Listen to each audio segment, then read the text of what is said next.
নমস্কার বন্ধুরা, আজকে আমি তেলে কাঁকড়ার ঝাল বানাবো। তাই কাঁকড়াগুলো কেটে নেব। কাঁকড়াগুলো আমি কেটে ধুয়ে পরিষ্কার করে নিয়েছি। কাঁকড়াগুলো লবণ হলুদ মাখিয়ে নিয়ে তেলে ভেজে নিচ্ছি।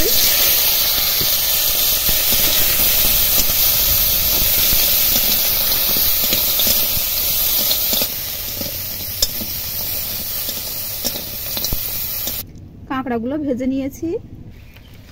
ওই কড়াইয়ে আমি আবার তেল দিয়ে দিয়েছি। দিয়ে গ্রেট করা পেঁয়াজ দেব।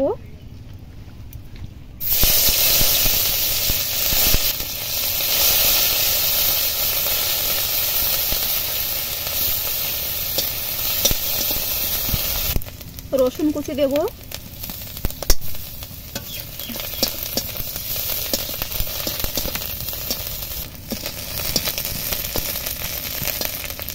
আদা রসুন আদা সর্ষে জিরে কাঁচা লঙ্কা একসাথে পেস্ট করে দিয়ে দিচ্ছি।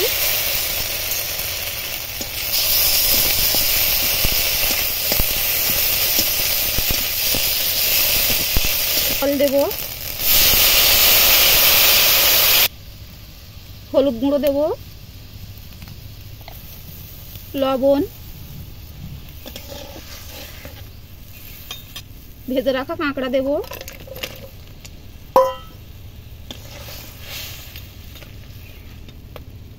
একটুখানি ফুললেই হয়ে যাবে।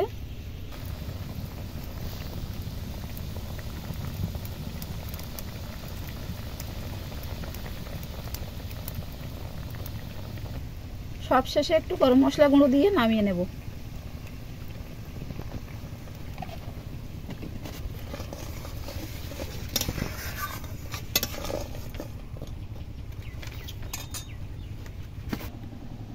এই রেসিপিটি যদি ভালো লাগে তো লাইক শেয়ার কমেন্ট সাবস্ক্রাইব করতে ভুলবেন না।